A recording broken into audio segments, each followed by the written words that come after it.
Bundelkhand TV 24/7 सिर्फ सच।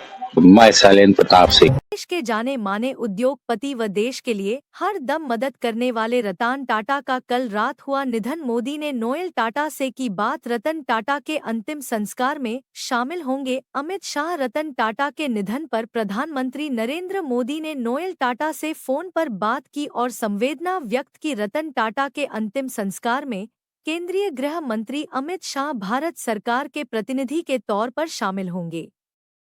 टाटा समूह के मानद चेयरमैन और दिग्गज उद्योगपति रतन टाटा का बुधवार देर रात मुंबई के एक अस्पताल में निधन हो गया।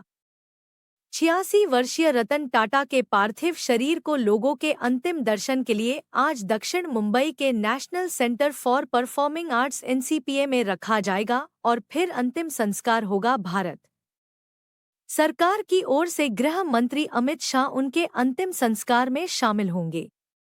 अपने पीछे कितनी संपत्ति छोड़ गए रतन टाटा? कौन होगा उत्तराधिकारी? रतन टाटा कारोबारी से साथ साथ परोपकारी के रूप में मशहूर हुए। टाटा ट्रस्ट बनाकर उन्होंने अपनी कमाई का बड़ा हिस्सा परोपकार पर ही खर्च किया। भारत के कारोबार जगत से इस समय की बड़ी दुखदाई खबर सामने आई है। देश के दिग्गज कारोबारी टाटा समूह के प्रमुख रतन टाटा का निधन हो गया। 86 वर्षीय रतन टाटा की तबीयत बीते कुछ दिनों खराब चल रही थी। उनका मुंबई के ब्रीच कैंडी अस्पताल में इलाज चल रहा था। रतन टाटा के निधन पर कारोबार जगत में शोक की लहर छाई है। एक कारोबारी से कहीं ज्यादा परोपकारी जैसा जीवन जीने वाले रतन टाटा के निधन से लोग उदास हैं। रतन टाटा के निधन पर प्रधानमंत्री नरेंद्र मोदी ने श्रद्धांजलि दी है। उन्होंने सोशल मीडिया मंच एक्स पर लिखा, रतन टाटा एक दूरदर्शी बिजनेस लीडर, दयालु आत्मा और एक असाधारण इंसान थे। उन्होंने भारत के सबसे पुराने और सबसे प्रतिष्ठित व्यापारिक घरानों में से एक को स्थिर नेतृत्व प्रदान किया। साथ ही उनका योगदान बोर्डरूम से कहीं आगे तक गया। अपनी विनम्रता, दयालुता और हमारे समाज को बेहतर बनाने के प्रति अटूट प्रतिबद्धता के कारण उन्होंने कई लोगों का प्रिय बना लिया।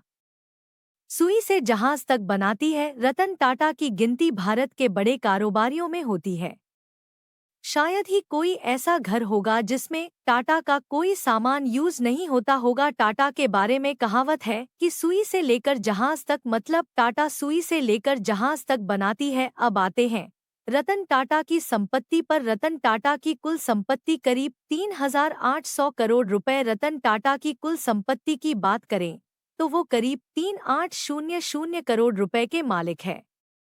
हालांकि यह रिपोर्ट 2 साल पहले की है। 2022 में रतन टाटा की कुल संपत्ति 3,800 करोड़ रुपए आंकी गई थी। कमाई का बड़ा हिस्सा परोपकार में करते थे खर्च। रतन टाटा अपनी आमदनी का बड़ा हिस्सा दान कर देते हैं। यही वजह है कि उनकी नेट वर्थ उनके कद और कंपनी के कारोबार के मुकाबले कम है। रतन टाटा कारोबारी से साथ साथ परोपकारी के रूप में मशहूर हुए। टाटा ट्रस्ट बनाकर उन्होंने अपनी कमाई का बड़ा हिस्सा परोपकार पर ही खर्च किया। टाटा ट्रस्ट हेल्थकेयर, एजुकेशन और रूरल डेवलपमेंट में काम करती है। रतन का जन्म 1937 में एक चर्चित पारसी परिवार में हुआ। उनके पिता नवल टाटा और मां सूनी टाटा थी। उन्होंने शादी नहीं की थी। रतन टाटा का उत्तराधिकारी कौन? रतन टाटा की कोई संतान न होने के कारण उनके उत्तराधिकार पर अटकलें लंबे समय से लगाई जा रही है। अब जब उनका निधन हो चुका है तो यह चर्चा और तेज हो चुकी है।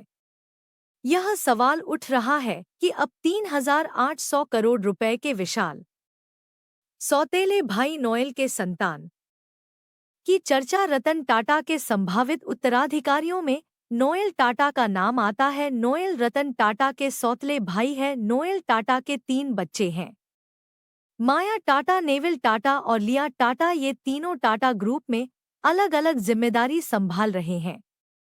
कहा जाता है कि आने वाले दिनों में इन्हीं में से किसी को रतन टाटा का उत्तराधिकारी माना जाएगा। शैलेंद्र प्रताप सिंह।